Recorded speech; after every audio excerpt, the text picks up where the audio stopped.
Hey guys, have a great show with Jason from Anyman Fitness on the podcast today. Don't forget to subscribe to us on iTunes and leave us a review. Reviews are helpful, they help us move up the charts, and it lets others know what they can expect. Follow us on Twitter at SideQuestFM, and you can also follow us on Instagram at the same SideQuestFM. Find us on Facebook and like us there. Leave us a message or send me an email with your questions or what you want to see on the show at sidequestpodcast@gmail.com. All right, guys, enjoy the show.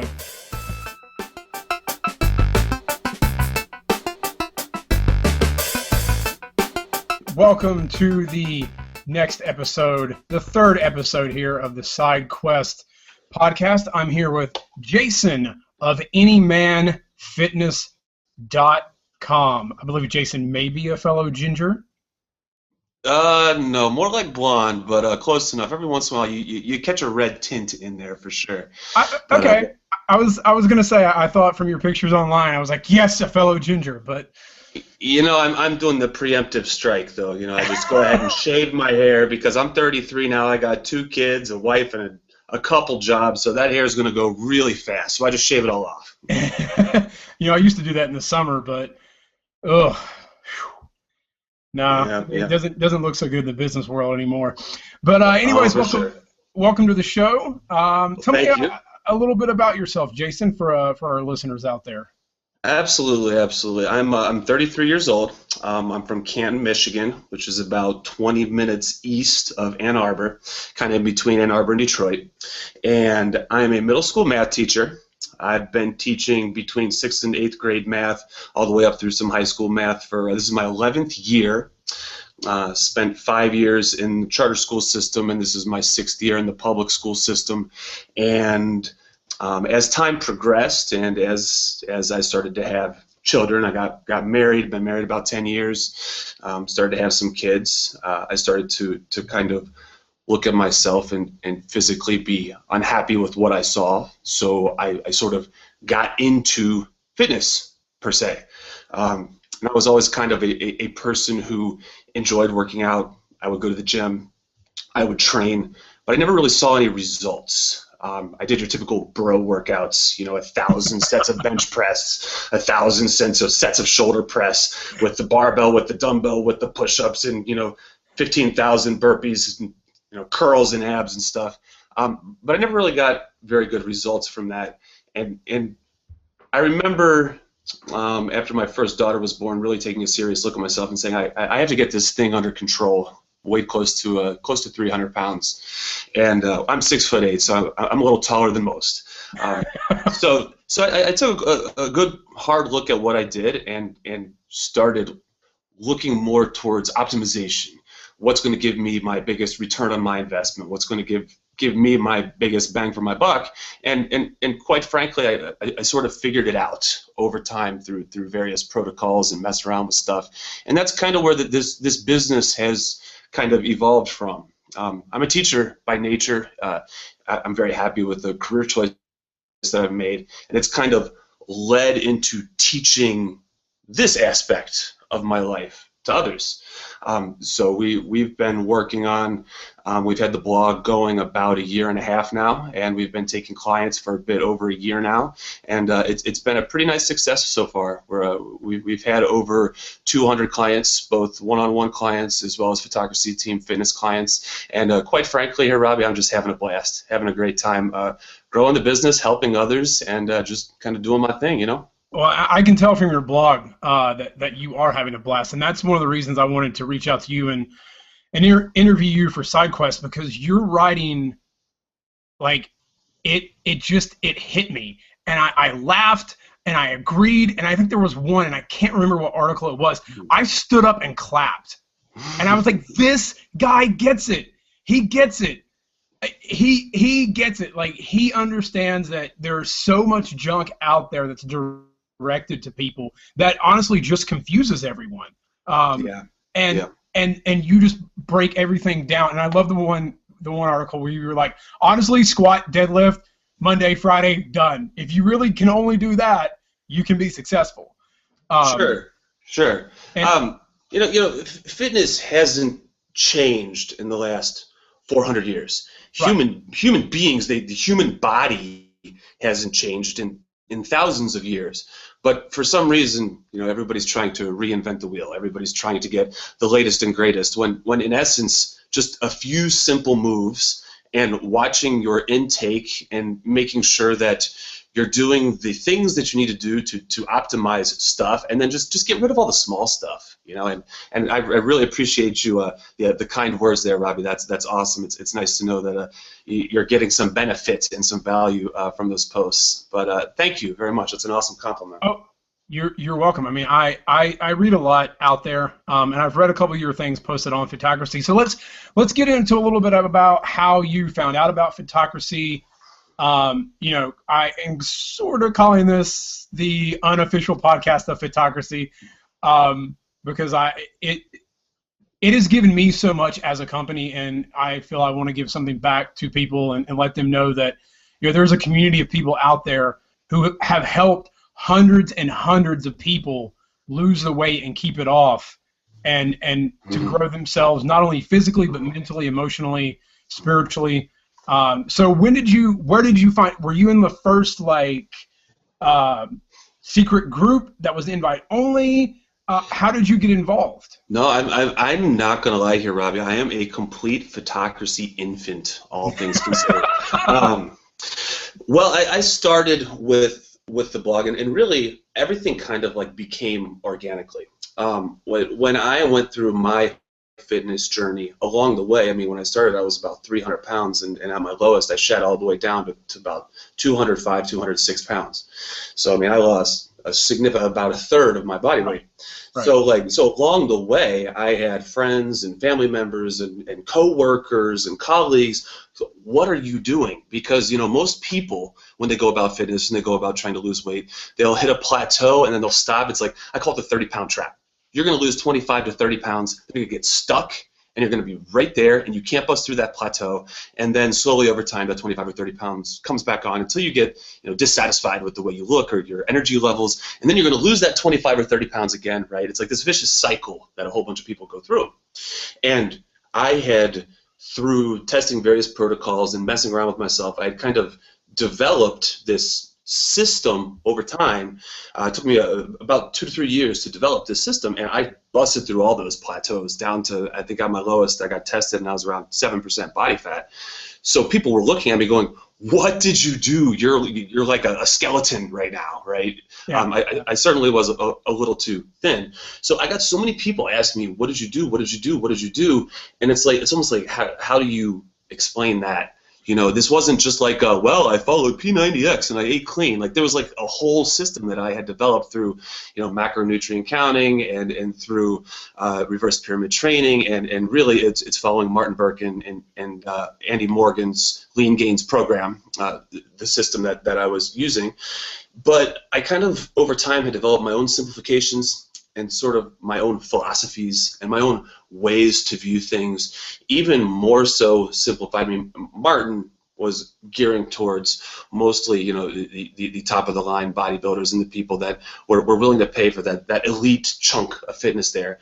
Right. And even Andy Morgan, that's a pretty substantial investment in yourself, and he's certainly worth every penny, and he's an absolutely fantastic online coach. But I looked at this more towards, the name Anyman, kind of cheesy and a little goofy, if you will. No, it works as a man with a theater degree. It's one of the first medieval plays you read after you sure. That long drought. Anyman. It's the story of it's sure. and I think it's Anyman is very similar to the hero's epic. Sure. With Peter Campbell and all that. That it's something that just it resonates with everyone and sure. Yeah.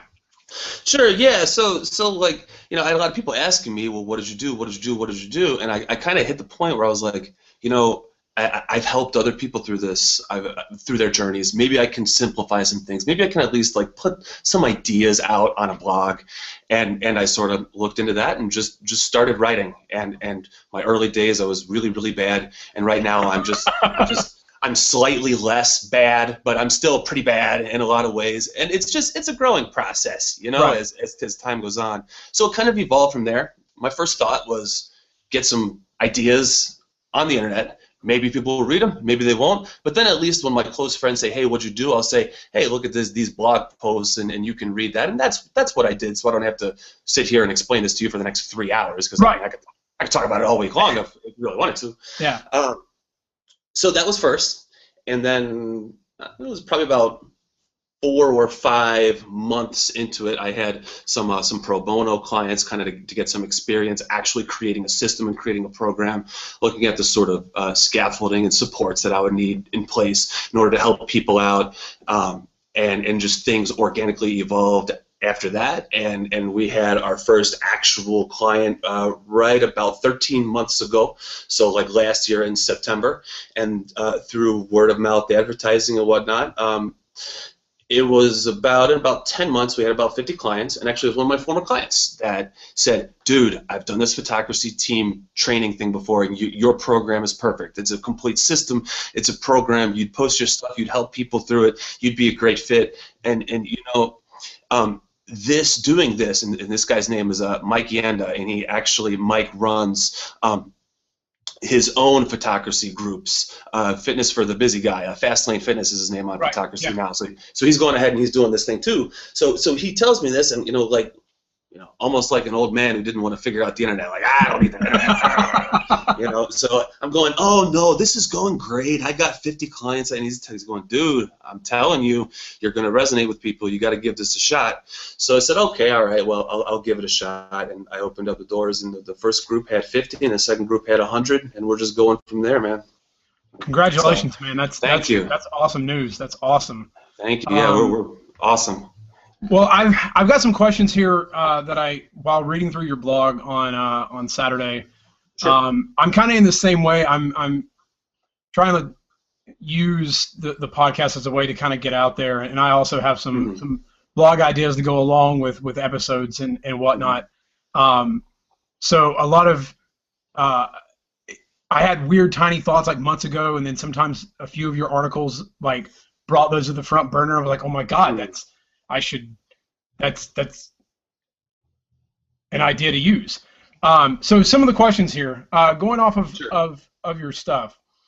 You had an article about when people get really defeated and some of the failures that happen. Like I think it was like the top 10 failures among people that quit.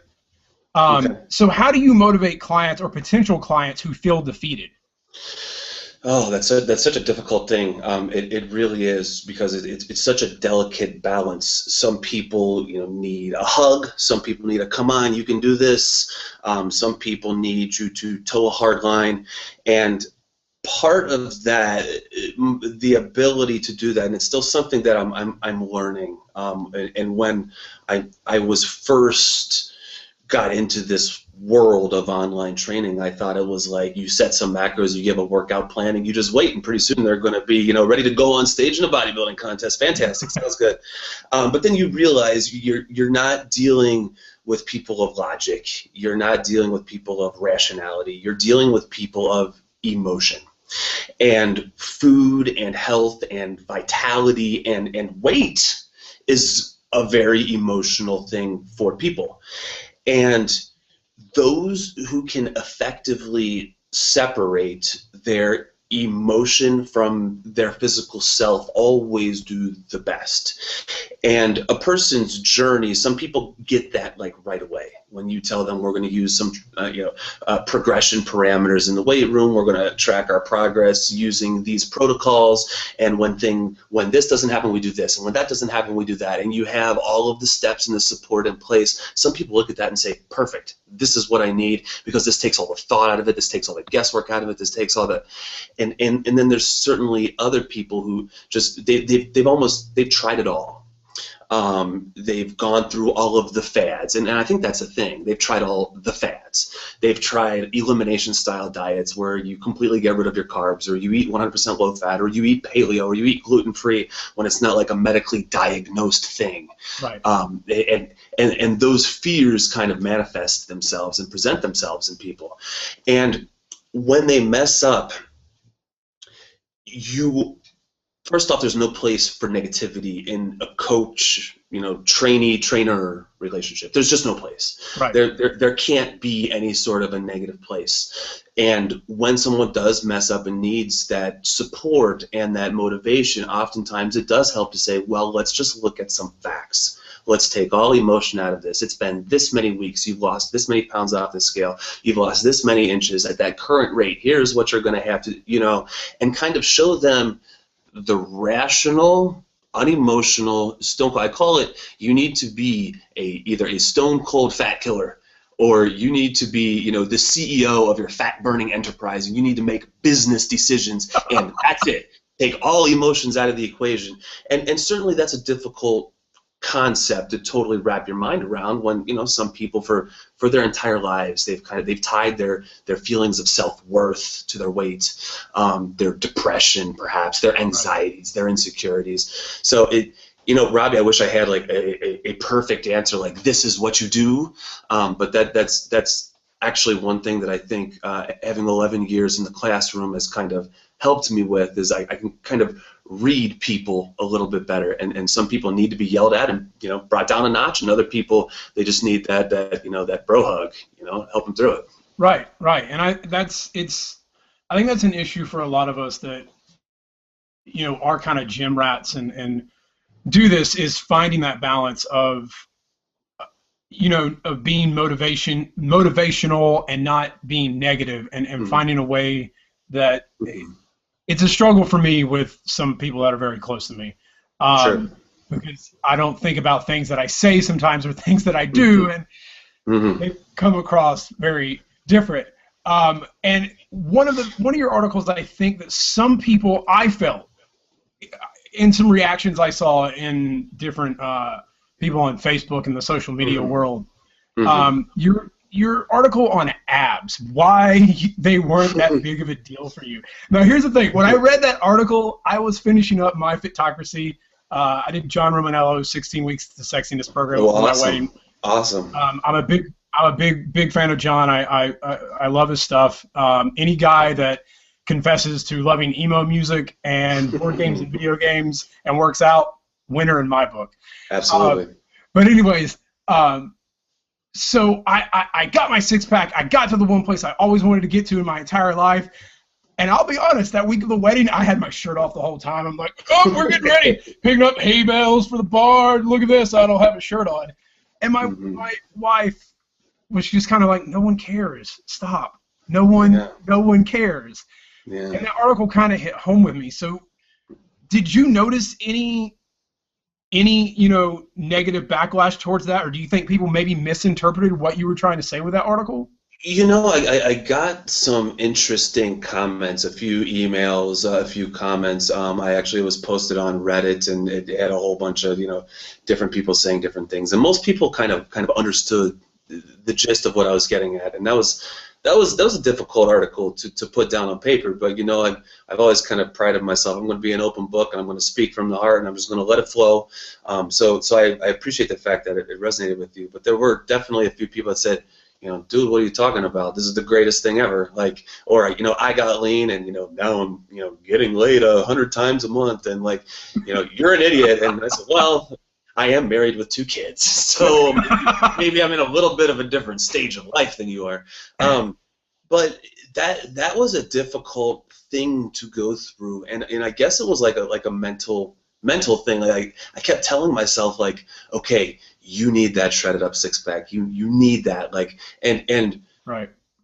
After I got rid of the excess fat and I was no longer unhealthy, it was all of a sudden it wasn't enough, and I needed to go further, and I needed to go further and further and further, and once I got really, really far to where I had that six-pack, it was so now what happens? I don't know, I'm looking around, it's here, and it's life goes on, and the sun comes up, and it's just another day at work, and quite frankly, I live in Michigan, so we have 6 weeks out of the year where you can actually show off your six-pack. I lived in Michigan for 4 months. Yeah.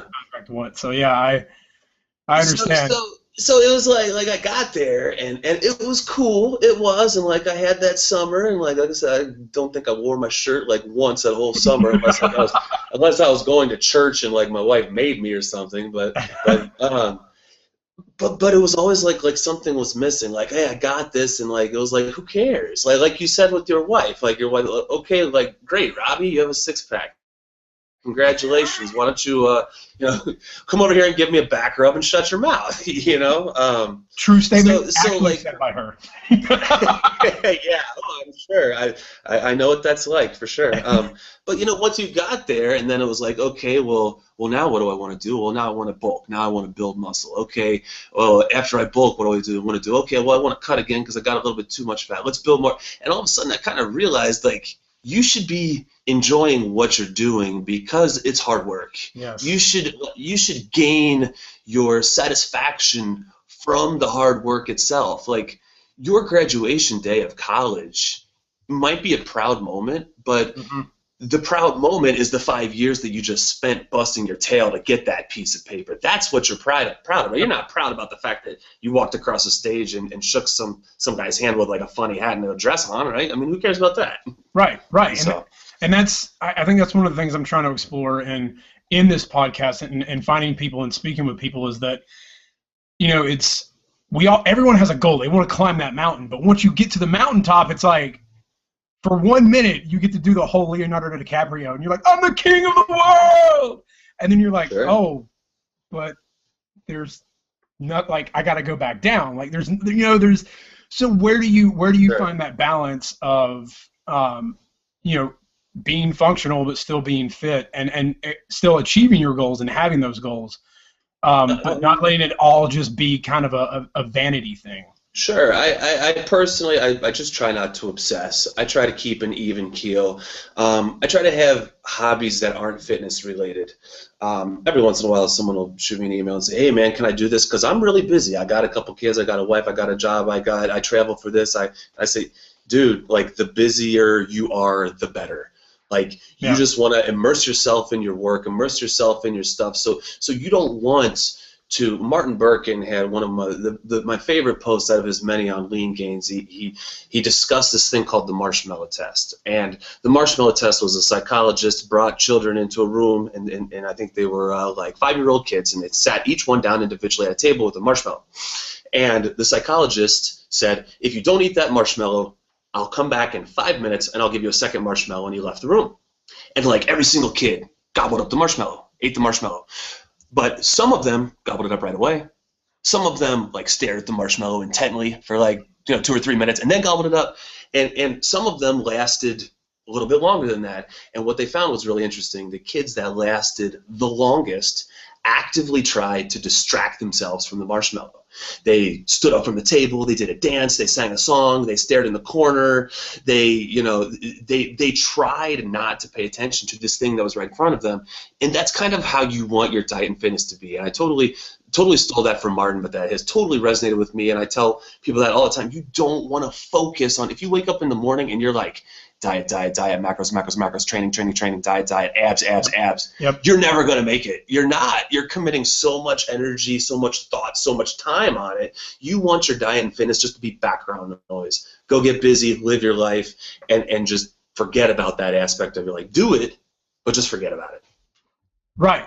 Agreed. God, I love your articles. Just again, I have like 2 pages of questions, but anyways, I'm trying to pull the important ones out. They're also on an orange piece of paper written in green ink pen, so it's a little tough to see. Hey, by all means. Another one was one where you talked about food and psychology and the ability to say no. Being kids that grew up in the well, I was born in '86, and you're a little older, so you had the '80s with the Reagan years and Nancy, and then up until probably like '98, the Just Say No campaign. So what is it about, like, why is it so hard for us to say no in social interactions? If you watch a documentary like The Long Way Down by Ewan McGregor, where they take motorcycles all the way from the tip of Scotland down to Cape Town, they stop in these tiny little villages in Africa, and they get fed. People just share their food with them and have these great conversations. And I was kind of brought back to that, thinking about, us as humans, we're social creatures. So we go to parties and people have food, but we feel guilty for saying no if we don't take that food. So I did find it a little comical that you were like, "Hey, I said no to my daughter's birthday cake." So, how hard is it for you in those situations? And what do you tell people when they're like, "Man, I got a party to go to, and I just, I don't want to ruin everything I worked so hard for." Sure. Well, there are actual tricks and strategies and whatnot as far as making sure that you're consuming some lean protein and some vegetable and fibrous material before you go, so you're not quite so hungry. There are certain macro tricks that you can use as far as to kind of create a little buffer so you can eat something else. I would never want a client to feel like they needed to prepare a meal in a Tupperware container and take it out into a social occasion. We spend a lot of our time discussing proper ways of viewing things and how to eat what you want and not have it negatively affect you. And there's always a way in order to figure it out, to mess around with some things. But we also do discuss, like, you can have these strategies for lowering amounts here, lowering amounts there. Cool, now I can eat a little bit more for dinner and have some drinks and appetizers and stuff. But it's inherently okay to say no. Like that's okay. And that is a difficult thing. And one of the reasons it can be such a difficult thing is because the people that feel obligated to consume food when a friend or when a loved one presents them with the food, those are often the people who have possibly some insecurity issues, possibly some social anxiety issues. They could be dealing with some inadequacies, maybe some feelings of low self-worth, and it's almost like somebody says, "Here, I want your acceptance, quote unquote, a donut," or whatever the case may be, right. and it's like, oh, I want that. I want that feeling of comfort. That, wow, me and you, we shared this thing. It was this food. You gave it to me. I ate it. We're both happy. Look at this. And again, the idea of emotion. Emotion is tied to it, and that's a difficult thing. And the psychological side to the program that we're doing, we really emphasize barbell training, because barbell training is scary. Like, it's frightening. Like, I mean, I love it. I love barbell training, but on Fridays when it's time to squat, like by about noon, my heart starts to thump a little faster, because I know in 3 hours I'm going to have that barbell on my back. Yeah. So kind of like the idea of every Monday, every Wednesday, every Friday, you're going to be scared. You're going to be uncomfortable. You're not going to feel like you can do it, and you're going to go into that gym, and sometimes you're going to do it, sometimes you're not, but every time you'll be scared out of your mind, and after it's over, you did it. Whether you lifted the weight or you didn't lift the weight, you did something that you did not want to do, and that facing your fears mentality carries over to your diet. And the next time someone says, "Hey, why don't you come on over here? I got this, buffalo chicken dip with extra ranch," or what, you might go, "You know what? I'm good." Like, it'll give you that confidence. Like, this is an uncomfortable situation, just like those deadlifts were an uncomfortable situation, and I can deal with this because I've dealt with that. I tell people, life gets a whole lot simpler after you've failed at a back squat and gotten pinned. Nothing else seems to matter. Yeah, luckily for me, I haven't done that yet. I have a bad left knee from playing sports from the time I was 4 to like 18, so I try to always take it a little easy on on the squats. So I want to go in here, a couple more questions. So you're a math teacher, and we've already covered that. So as a math teacher, kind of a two-parter, how do you use math when it comes to planning nutrition for clients? Sure. Because someone once told me, that algebra is everywhere, and the basic math is just algebra. If you go to Starbucks and it's $3.69 for your latte, and you hand the guy a 5, well, to figure out your change is just algebra. It's basic math, but the X is your change. So how do you teach it like basic math, and not as if it's -b plus or minus the square root of? Dang it, I can't remember. It's the quadratic formula, right? Yeah, yes, I teach algebra, so b squared plus c squared. I know the one you're talking about.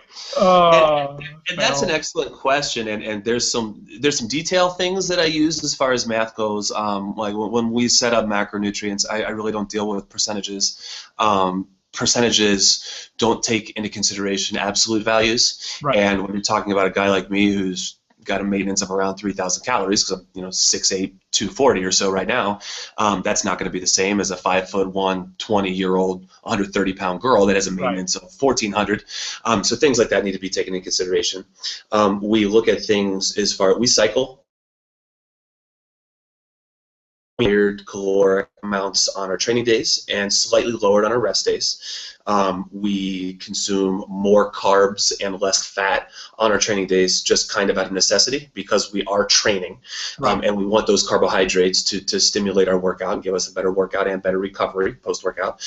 And on the rest days, we don't need those carbs as much, and we want to get fats for hormonal optimization and satiety. So there's certainly a lot of math, I shouldn't say some, a lot of math involved in setting up proper macronutrients. And also, our big goal is that our clients get to the point where they're completely leaned out, and that's happened a few times. When it does, it's absolutely awesome because then we get to raise calories, and we can start to talk about how we methodically begin to eat more in such a manner that fat isn't going to be gained. So there's lots of math involved there, but that's more like detail-oriented, sort of like arithmetic.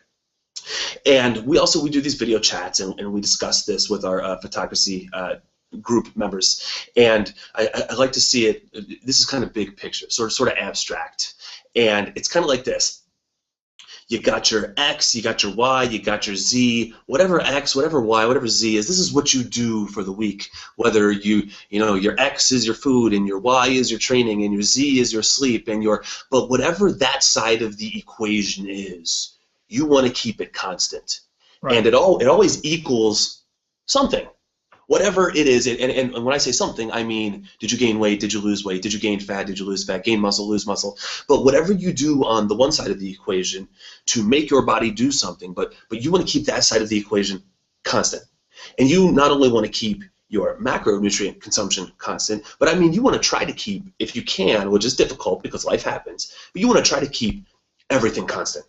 You want to keep your sleep constant, your hydration constant, your fiber constant, your veggies constant, your food constant, your drinks constant. When people, can you drink on this plane? Yeah, absolutely. And they go, okay, so like how am I supposed to drink, Jason? And I just say, be a consistent drunk.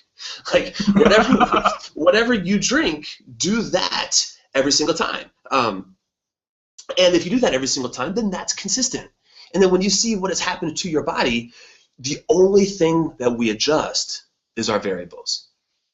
And by our variables, I mean our macronutrient consumption, our protein, our carbs, and our fat.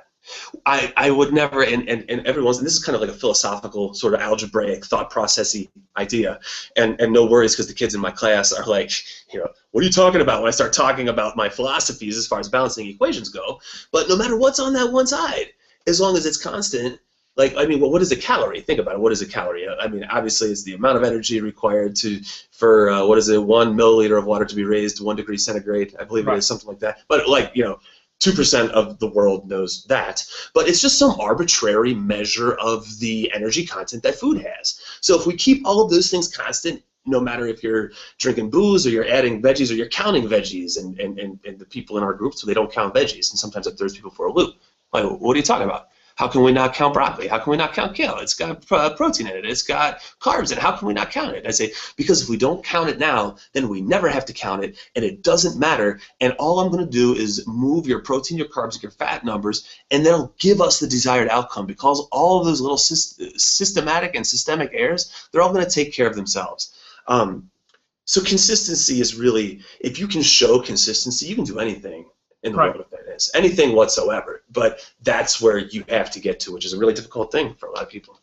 Right, and I think that applies to a million things in life. Yeah. Consistency is one of the things. And just to kind of a quick question on that. I know you said you're a big fan of lean gains and all that. And for people who don't understand, basically lean gains, and correct me if I'm wrong, is it, because I'm not super familiar, is it sort of like taking most of your carbs post-workout? Is that the idea of lean gains? Am I wrong in that? There are a few different protocols, and they vary mostly based on the time of day that you train. Okay. There are fasted training protocols where you essentially work out first thing in the morning, and then you eat lunch and dinner. Martin would prescribe his version of lean gains tended to be 3 meals. Excuse me. There was a lunchtime meal, a dinner time meal, and like a post dinner meal, like a 8 or 9 o'clock at night type meal. Right. Some people chose to train after their lunch and before their dinner, so they would go lunch, train, dinner, post dinner. And some people would choose to train after their dinner and before their final meal. And Andy Morgan kind of simplified that a little bit further, and he just kind of went 2 meals a day, Right. just eat lunch and dinner. But in essence, in intermittent fasting, certainly has the majority of its carbohydrates being consumed pre and post workout.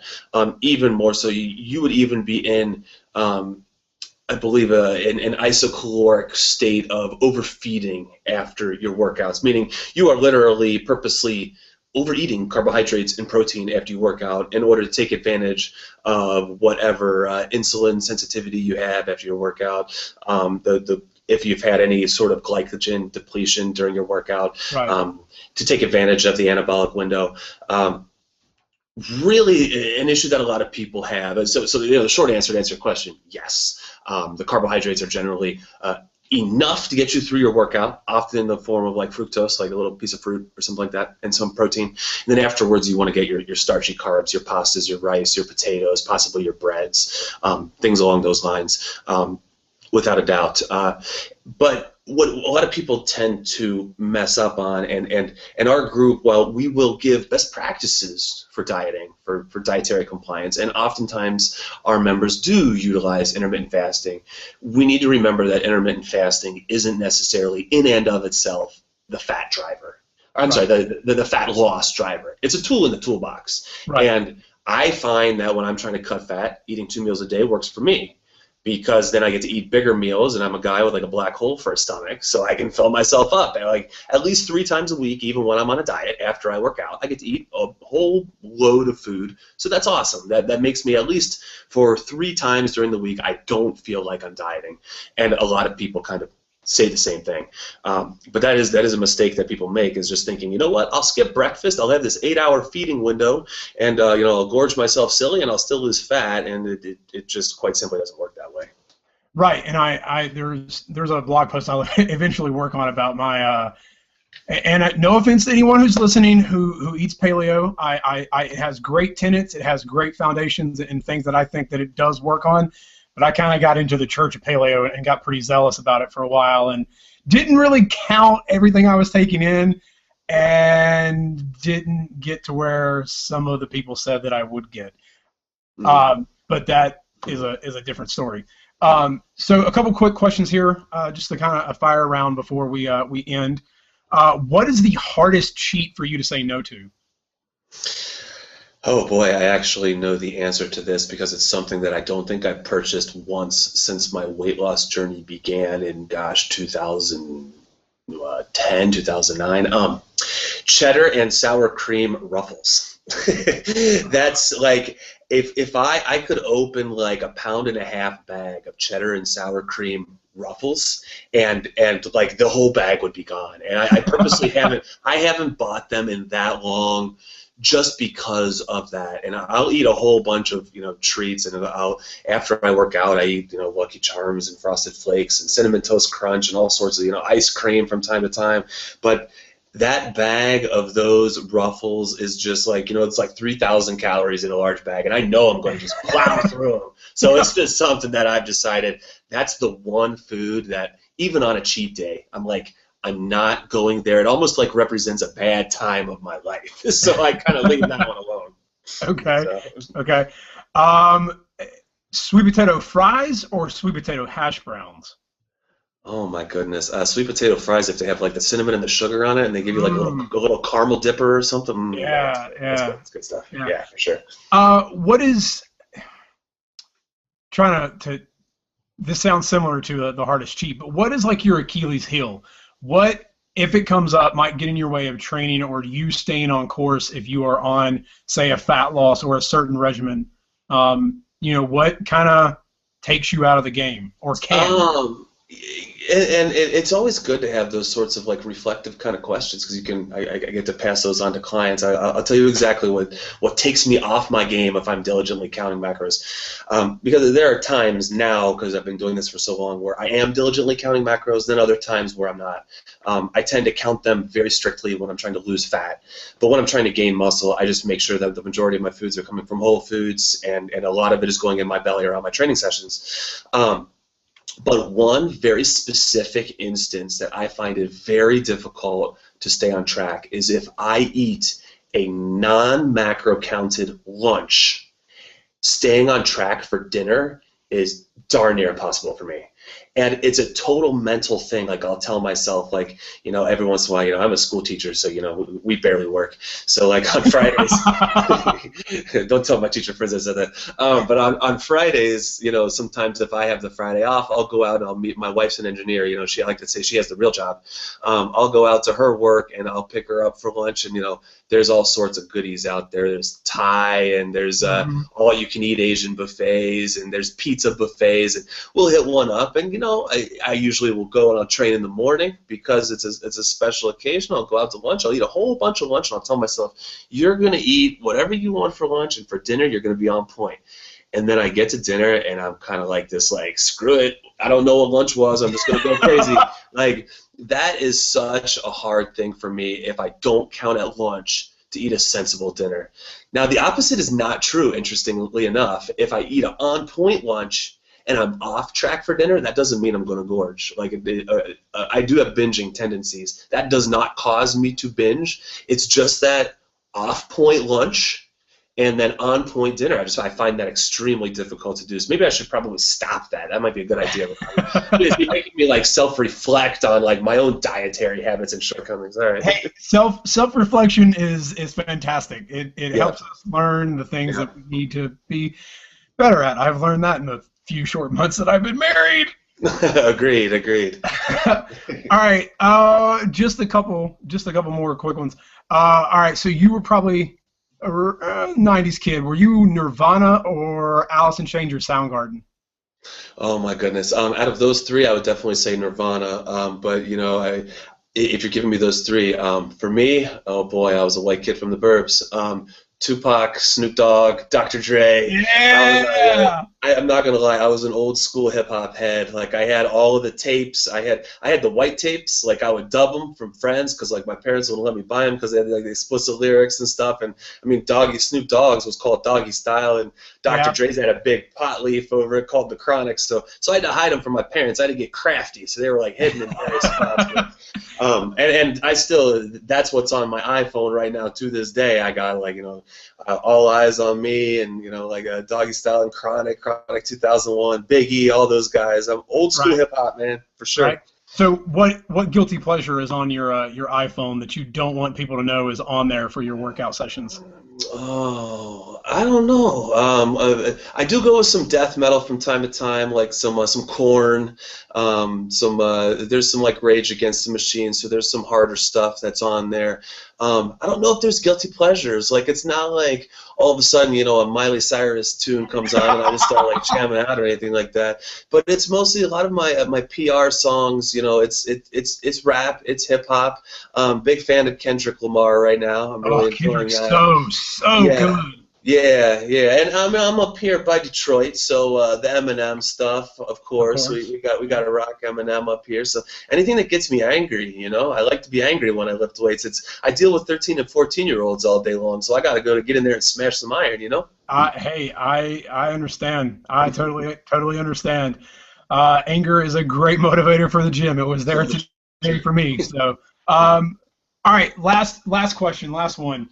What is the one lift that you hate to do anytime someone gives it to you in a training program, and when that day comes, you're just like, I hate this lift. It's back squats, without a doubt. Okay. And a lot of that has to do with the fact that I'm 6'8". And I'm 6'8" worth of like all legs. Right. So the shear work is equal to force times distance. It's difficult. Oh yeah, man. And the fact that like my core has to stabilize that weight, and it means I'm very bad at it. And people, I get ribbed from some of my weightlifting friends because they go, dude, your bench press is 300 and so is your squat. What's wrong with you? And I go, well, yeah, you're right. And I've always been one of those people that makes excuses for it. And this actually has taught me a lot over the years too. I'd go, oh, I'll just leg press, you know. Oh, I'll front squat. Oh, you know, I'll do hack squats. I'll go do, you know. And I kind of looked at my training about a year ago or so and said, you know, excuse the language, but the only reason I'm not doing a back squat right now is because I'm being a little bitch. So get in that gym. If I'm going to sit here and preach to clients about, you know, facing your fears, face your fears and get better at squatting. And so on Fridays I go in there and I smash those things, man. So back squat, I absolutely hate it, but it's a love-hate relationship, my friend, for sure. Oh, I totally understand. I had a snatch grip deadlift, and I hate, awful, awful. But yeah, all right, Jason, awesome. I had a great time in this episode. One of my listeners told me I said cool too much. Didn't say it once tonight. So fantastic. Until right now, you just totally ruined that. Oh, way to go, Rob. Well, you know, it's what I do. My friends know that. Fantastic. I ruin situations. Anyways, I had a great time. So, Jason, if people love you and are interested and want to find more out about you, where can they find you in the world of the internet? Oh, all kinds of places. I'm most active on Facebook, facebook.com/Anyman Fitness. Just type in Anyman, all one word, Fitness, and then there is a comma LLC, because we are an LLC, into the search bar, and it'll come to that. That's a public page. You can like that. You can follow me on Twitter @Anyman Fitness. If you'd like, and on Fitocracy, my username is Anyman Fitness. Jump on there, follow me, and I'll put posts on all three of those different sites on a pretty normal basis, whether it's just tips or hints or tricks or just funny things that happen to me. You know, I really enjoy talking to people and kind of, you know, not only helping them, but just like funny little things. Like, you know, where people that are into fitness, they often make these strange observations about the world around them, and the world of the gym is just such a weird and crazy place. So like, I love talking to people. So we can get on there and talk to me. My actual site itself is anymanfitness.com. I just put another post out that's going to come out tomorrow morning. We have 12-week testimonials, we have long-term client testimonials, and we have a new page that I'm super excited about, and it's called Moms That Kick Ass. And nice. And it's moms that, and I'm really passionate about this. We've developed a nice little niche to helping moms shed their baby weight. It's probably like my current stage in life. I got the 2 young daughters, and my wife's on our program too, and she's used it to get strong as anything. But we paint this picture of mom as like this delicate little flower, and every mom workout is like some mom in like white clothes eating a special K bar, doing yoga with her like kid by a Dove bar of soap or something. And it's like, dude, I've been inside the delivery room. Moms are tough as nails, bro. Like and this post that's coming out tomorrow is all highlighting some of those moms and how getting strong, being empowered, and facing your fears and getting rid of those anxieties has helped them out. So come see it, anymanfitness.com. We'd love to have you. Awesome. All right, guys, please go check Jason out there. Follow him on Twitter @Anyman Fitness. Check him out on Facebook as well, and find him on Fitocracy. I know he's got classes. You have a class coming up soon, correct? Yeah, starting on Monday.